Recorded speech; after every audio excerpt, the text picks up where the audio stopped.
Meeting അവിടെ പോയിരിക്കുന്നു. PTA meeting? ഓ, അതിന് എന്റെ പിള്ളേർ അവിടെ തന്നല്ല, അവർക്ക് PTA മീറ്റിംഗ് ഒന്നും ഇല്ലല്ല. നീ എന്തിനാ പറയണേ? ഓ ചേച്ചി തന്നെന്ന്. ഇങ്ങനെ വേറെ എവിടെയാ പോയിരിക്കുന്നു ചേച്ചി അറിയാതെ.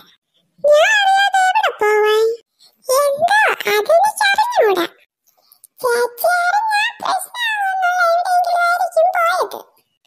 ഐശ്വരി ഇങ്ങേരുന്ന് വരട്ടെ, ഞാൻ കാണിച്ചു കൊടുക്കാം. ഇതാണ് കുട്ടനാ, ഇപ്പൊ വന്നു കുട്ടാ. കുട്ടനൊക്കെ അവിടെ ഇരിക്കട്ടെ.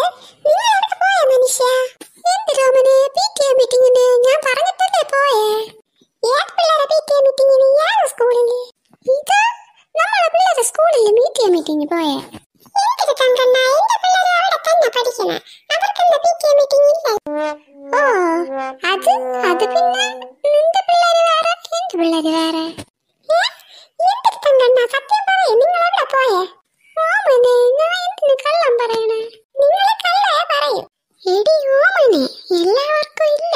നമ്മളെ പിള്ളേരെന്തോ കുരുത്തക്കേട് കാണിച്ചു, അതുകൊണ്ട് എന്നെ മാത്രം വിളിച്ചേ. ഓ അങ്ങനെയാ? ഞാൻ അങ്ങ് പേടിച്ചു പോയി. ഈ കുട്ടൻ വന്നപ്പോ അറിഞ്ഞപ്പം ഞാൻ അങ്ങ് പേടിച്ചു പോയി. അല്ലെങ്കിൽ നിങ്ങൾ കള്ളം പറയില്ലെന്ന് എനിക്കറിയാം. അത് തന്നെ. നീ എന്താ ഇവിടെ നിൽക്കുന്നത്? പോടാ. ഞാൻ വായിക്കാം. എന്നാലും ഓമനെ, നീ എന്നെ ഒരു നിമിഷത്തെങ്കിലും വിശ്വസിക്കാതെ ഇരുന്നല്ല. അത് ചുമ്മാ. ഓമന ചേച്ചി, എനിക്കൊരു കാര്യം പറയാനുണ്ട്. നീ പിന്നെയും വന്നാ? നിനക്ക് എന്തിരടേ?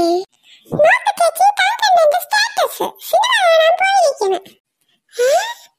സ്റ്റാറ്റസാ? സിനിമ കാണാനാ? എന്റെ ഫോണിൽ വന്നില്ലല്ലോ. ചേച്ചി ഹൈഡ് ചെയ്തിട്ട് ഇട്ടായിരിക്കും. കള്ളച്ചതിയും തങ്കണ്ണ. നിങ്ങൾക്കിവിടെ നീ ഒരു തുള്ളി വെള്ളം തരില്ല. PTA മീറ്റിംഗ് പോലും. ഇപ്പൊ എങ്ങനെ ഇരിക്കണം?